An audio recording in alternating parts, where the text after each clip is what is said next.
ये है green grass, जिसका हम टी पीते हैं ना, ग्रीन टी। ये वो वाली घास है।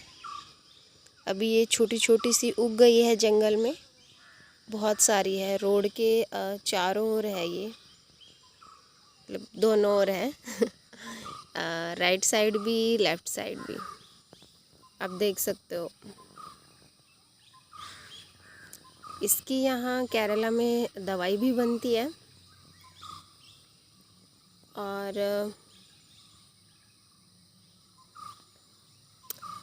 ग्रीन टी तो आप लोगों को पता ही होगा। तो यहाँ जंगल में रहने के ये फ़ायदे हैं। अब आप इसको ऑनलाइन परचेज़ करो, मार्केट से परचेज़ करो। अब भैया ये यहाँ पर फ्री में लगी हुई है।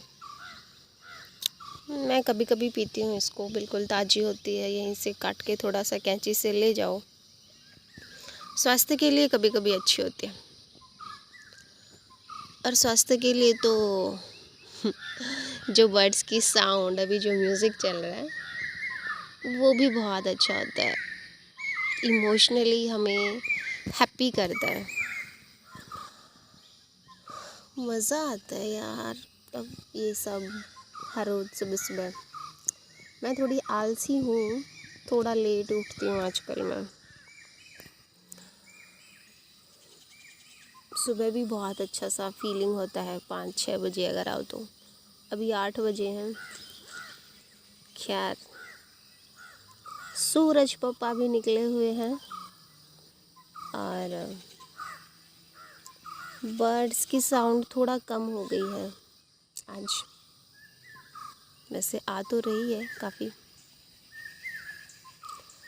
ऐसा शांत सा वातावरण हो ना रहने के लिए, तो आपकी 90% बीमारियाँ, मानसिक बीमारियाँ तो वैसे ही ख़त्म हो जाती हैं।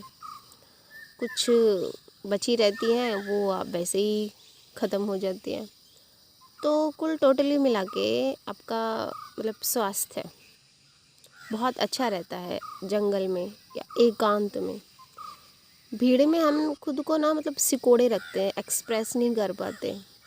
भीड़ में खुल के हम सांस नहीं ले पाते। भीड़ में 24 घंटे दूसरों की आवाज़ें सुनते रहते हैं, दूसरों को देखते रहते हैं। मतलब खुद की तो जैसे आत्महत्या सी कर लेते हैं हम। तो इसलिए अकेले रहना, एकांत में रहना बहुत ज़रूरी है। आपको पता है, जब हम भीड़ में रहते हैं ना, सोसाइटी में रहते हैं, बाज़ार में रहते हैं, तो हम स्वस्थ हो तो भी हम स्वस्थ नहीं रह सकते।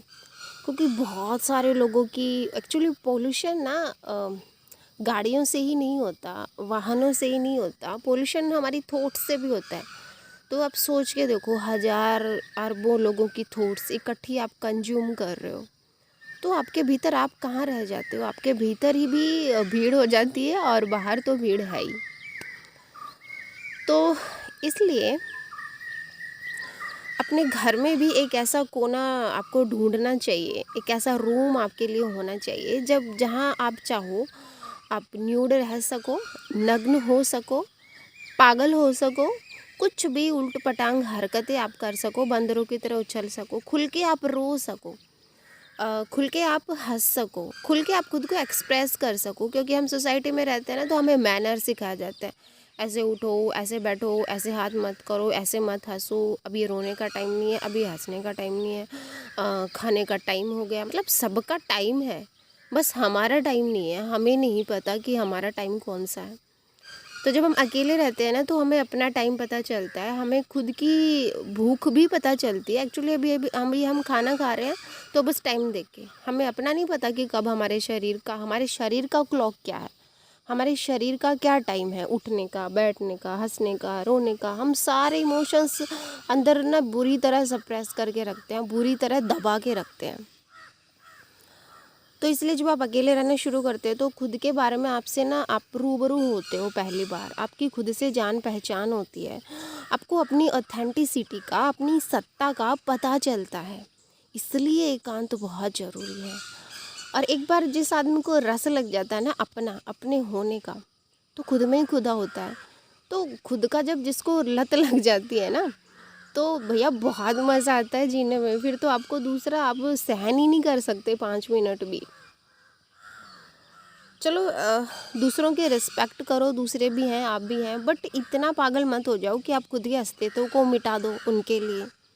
खुद के होने को जानो कि मैं भी ज़िंदा हूँ। आज तो इतना बुरा हाल है कि लोग जब मतलब मरने की कगार पर आ जाते हैं, तब उनको पता चलता है कि हाँ, मैं ज़िंदा था। अभी तो हमें महसूस ही नहीं होता कि हमारा जीवन है, हम जिंदा हैं। अभी तो रोबोट की तरह चलता है हमारा पूरा लाइफ। जैसे जैसे और लोग करते हैं वैसे वैसे ही हम करते हैं। जैसे लोग और कपड़े पहनते हैं वैसे ही हम पहनते हैं। जैसे लोग खाना खाते हैं वैसा ही हम खाते हैं। लगभग सब कुछ सिमिलर ही होता है, भेड़ चाल होता है हमारा। ना तो हमारे कपड़ों में हमारी ऑथेंटिसिटी होती, ना हमारे खाने में हमारी ऑथेंटिसिटी होती, ना हमारी सोच में। अभी आप जिस सोच को लेकर लड़ते रहते हो ना लोगों से कि भैया ये मेरी सोच है, मैं ऐसा सोचता हूँ, वो एक्चुअली आपकी सोच नहीं है। अगर आप अंदर डीप जाओ, आप खुद को देखो, तो वो आपकी सोच नहीं है, वो लोगों की ही है। अडॉप्ट कर रखी है आपने, बचपन से सिखाया पेरेंट्स ने, ऐसा सोचना चाहिए, ऐसा नहीं सोचना चाहिए, ऐसा करना चाहिए, वैसा नहीं करना चाहिए। वो सब कुछ आपको सोसाइटी से अडॉप्ट है, उधार है आपका। आपका खुद का होना तो आपको एकांत में ही पता चलेगा। तो इसलिए 24 घंटे में से एटलीस्ट खुद पे दया करो, कृपा करुणा करो। तो ये आधा घंटा तो खुद को दिया करो, 15 मिनट तो खुद को दिया करो।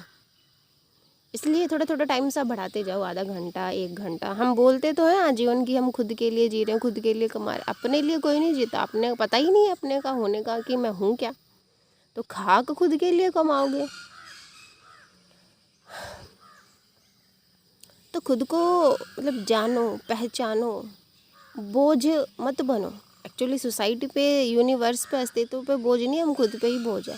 परमात्मा ने हमें पैदा करके बहुत बड़ी गलती कर रखी है। हम पूरा जीवन खुद से ही अनजान रहते हैं। हम ये एक्सेप्ट करते हैं कि लोग हमें जाने पहचाने। अरे पहले तुम खुद को तो देखो, तुम जानते हो क्या खुद को? खुद को तुम पहचानते हो कि तुम क्या हो, कौन हो, क्या चाहिए तुम्हें? फिर हम दूसरों से उम्मीद करते हैं कि ये मुझे गलत समझता है, इसने मुझे धोखा दिया। तुम खुद भी तो खुद को धोखा ही दे रहे हो ना। खुद को ना जानना क्या है? पाप ही तो है। बुद्ध कहते थे कि सबसे बड़ा पाप जगत में अगर है तो वो ये है कि खुद से अनजान होना, खुद को ना जानना, खुद की सत्ता को ना जानना, महसूस ना करना, खुद को ना जीना। और सबसे बड़ा पुण्य, राइट, बिल्कुल ठीक समझे, पुण्य यही है कि आप खुद को जानो, खुद को पहचानो।